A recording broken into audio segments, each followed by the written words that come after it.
everybody, and welcome back to my channel for this Saturday morning, afternoon, or evening across the world where you may be at. And today we've got another article from the TES.com magazine website. The TES magazine is for education professionals, but I found this article which I thought was important to bring to you. And the headline reads, "Call for mandatory autism training for teachers. Conservative MP introduces a parliamentary bill saying training for teachers would help the early diagnosis of autism." So, as an autistic female, we're going to read it. And it was uploaded on the 30th of January, so only 3 days ago. And we're going to get into it, scan past that picture, because also I don't get told off by YouTube. Mandatory autism training should be introduced for teachers, the House of Commons has heard today.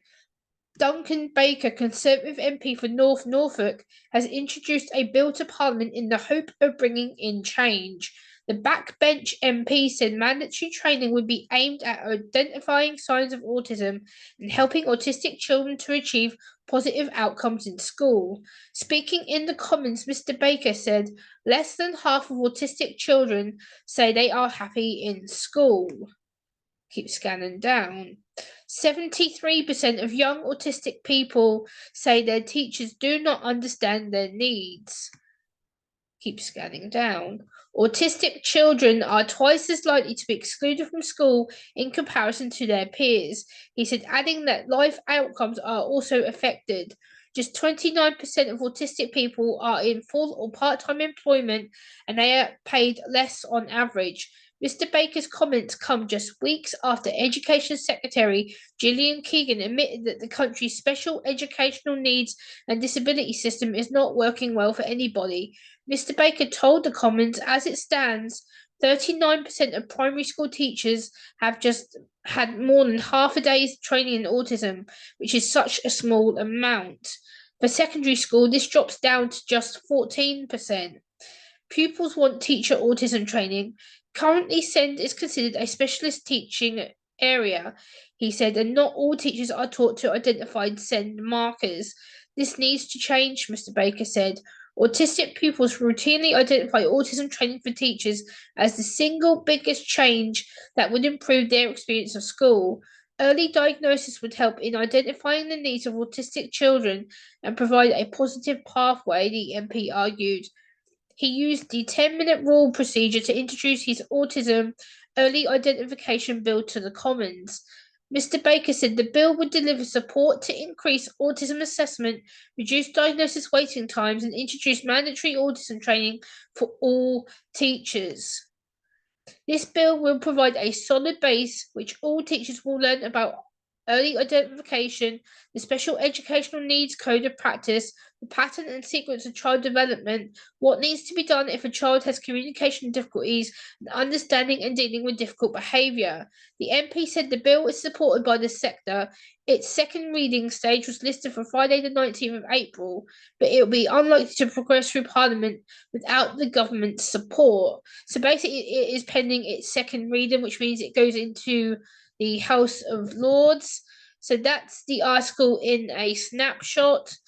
My autistic opinion, as somebody who is an autistic female, I think is going to really benefit people.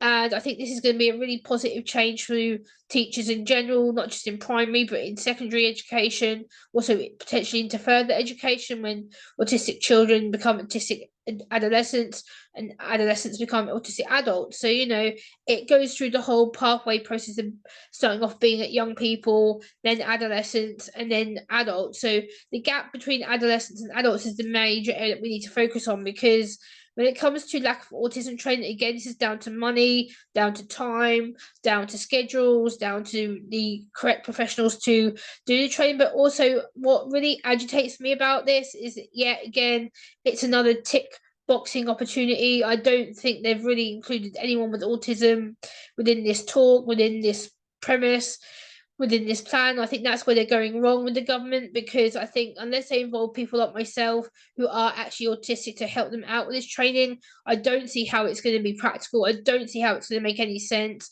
I don't see how the government are going to pass it without any knowledge of autistic people or autistic people's families. I think, again, this has just been rushed through because they know they have to do this as a tactic to help autistic students and autistic people. But again, I don't think this has been thought through. I don't think this has had plans.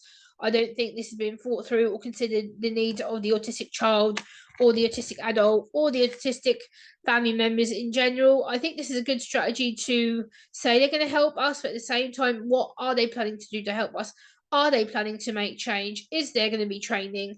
Is this training going to be forcefully mandatory, made mandatory, or is it just going to be another option? Oh, well, we should make it mandatory. It should be mandatory in the education system, but will it? Will the education system actually make this piece of legislation mandatory for all schools, not just in England and Northern Ireland, Wales, Scotland, anywhere in the UK that deals with autistic students, autistic pupils, people who are within the education sector, whether that's in work, whether it's school, whether it's college, whether it's sixth form?